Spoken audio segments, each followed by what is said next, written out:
ఏం వంట చేస్తున్నావు అమ్మ? నేనా బిర్నీస్ తయారై మీద కొంచెం చెప్పు జరా. ఇగో స్టార్టింగ్ నూనె పోయాలి. ఇది అర్ధ కిలో బిర్నీస్. ఇగో 2 గంటల నూనె పోసుకోవాలి.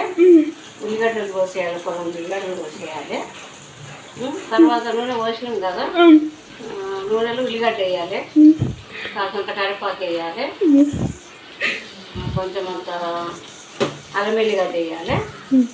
వేసినాక అవి మంచిగా దూరం కోలుతాయి కదా, గోలినాక కొంచెం అల్లం వేస్తాయి వేసి మళ్ళీ కలపాలి, లేకుంటే మాడిపోతుంది. అన్నీ వేసినాక వేసినాం కదా ఉల్లిగడ్డ, కరివేపాకు, అల్లం వెల్లిగడ్డ, ఇక బిర్యానీ వేస్తున్నా. ఇట్లా వేయాలి, ఇట్లా చేసుకోవాలి. మరి అమ్మ లేనప్పుడు ఉంటుంది కదా, ఇట్లా చేసుకోవాలి. కాసంత పసుపు వేయాలి, 1 స్పూన్ వేయాలి.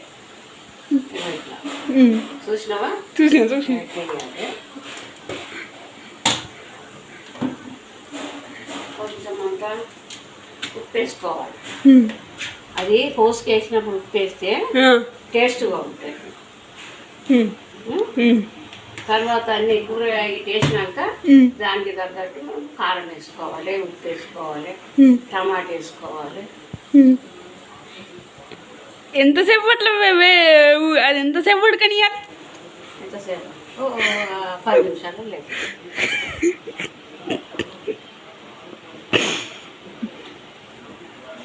ఇప్పుడు కారం వేయాలి. కారం ఎంత వేయాలి చెప్పాలా? చెప్పు. అది అర్ధ కిలో బిర్నీస్ కాయ కదా, అర్ధ కిలో కారం. కొంచెం ఇంట్లో ఉన్న స్పూన్తో 1 స్పూన్ వేయాలి చాలు. మీరు ఎక్కువ కారం తినరు కదా, తినేటోళ్ళకైతే 2 స్పూన్లు వేసుకోవాలి. తినడానికి 1 స్పూన్ చాలు. తప్పగా తినడం. మా అమ్మకి ముందు, మా అమ్మకే ముందు. మీ అమ్మకైతే ఏం లేదు, సగం టీ స్పూన్ వేస్తే చాలు. అర్ధకాయ బిర్నీస్ కాయ సగం టీ స్పూన్ వేస్తే చాలు. అయ్యో కూడా ఇక నీకు మీ నాన్నకైతే మనము కూరగాయ కలుపుతాం కదా, ఆ గంటెడు వేసిన కలుపుతాం సరిపోదు. నీకు మీ డాడీకి గంటెడు వేయాలి. మీ గంటెడు ఇట్లా కిందికి మీరు తినాలి. అది మంచిగా నూనె లొమ్మగిలినాక తర్వాత మంచిగా నూనె ఉడికినాక కొద్దిగా నీళ్ళు పోసుకోవాలి. 1 టీ గ్లాస్ నీళ్ళు పోసుకోవాలి.